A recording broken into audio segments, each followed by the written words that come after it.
Dr. Rowe, we're so excited to have the lasting memory of being your first residency class. We all remembered you fondly from our interview days, and despite the legacy of RIC, we were so excited to enter uncharted territory with a new program director and in a new building. Some might argue that another class is your first class, but as you know by now, we're a pretty strong-headed group, and we decided that we are your first residency class. We've heard that being the program director of a residency can be like having a bunch of kids.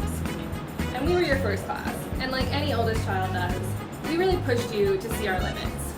You said that you had an open door policy, and we really took that to heart.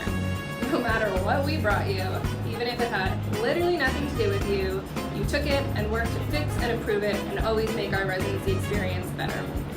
As such, we do have a couple things that we would like to apologize for. I'd like to apologize for the time that I emailed you from a call room bed in the middle of the night, profusely thanking you for the nocturnist and letting you know how amazing my quality of life now was. Sorry I never did what I was told. I apologize for emailing you at all hours of the day just to update you on the VA shuttle schedule. I realize now how crazy that is. I'm sorry for not always turning on my Zoom camera. I'm sorry for contacting you frantically when I thought I was in big trouble about a possible deposition, but you reassured me and comforted me that I'll be okay, and I ended up not even needing to do the deposition. So I want to apologize for leaving Kevin here with you for another year and not taking him back to California. Dr. Rowe, I'm sorry I did an excellent tenotomy. The time I wasn't supposed to do a tenotomy. I'm sorry for emailing you during PGY 2 year at 2 a.m. to let you know that the call room was too cold. Even though I now realize that you probably are not the master controller of the call room temperature, you somehow made sure that by the next day it was warm enough. I'm sorry I emailed you in the middle of the night when the lights went off and the power was shut off when I was showering and I almost fell.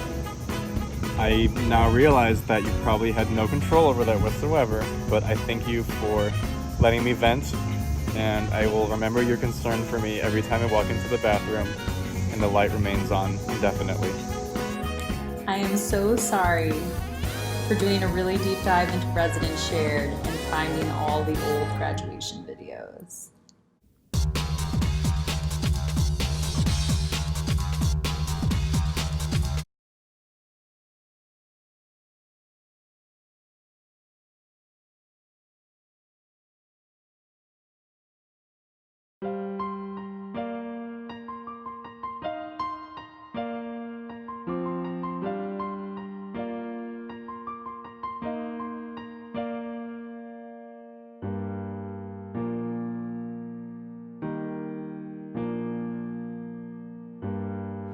Thank you for stopping whatever you were doing to review and meticulously edit my CV when I emailed you at 6:30 p.m. for an application that was obviously due that night.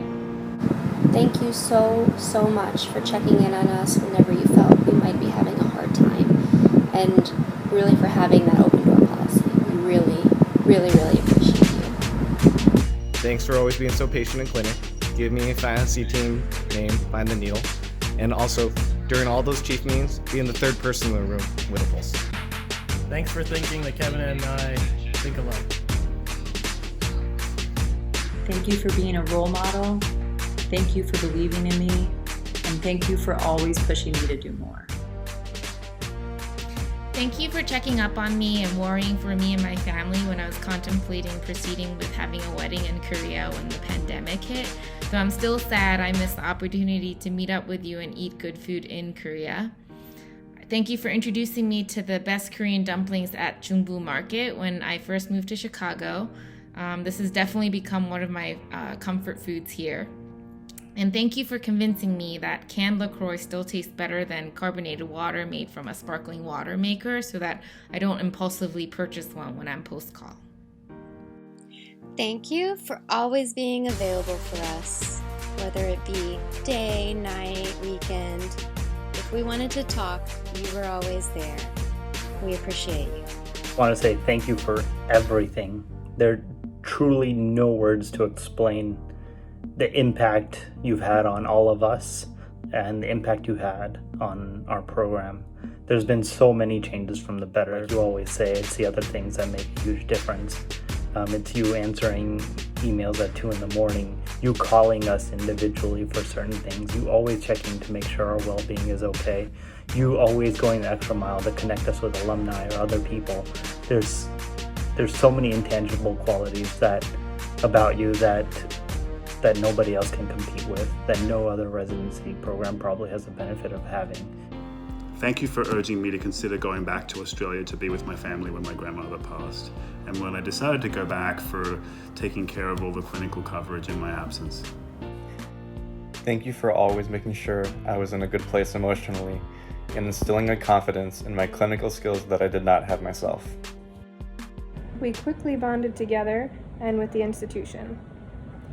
Led by you, over the past few years, we've grown as friends, educators, researchers, scientists, and doctors. And we just wanted to say, Thank you. Thank you. Thank you, Dr. Rowe. Thank you.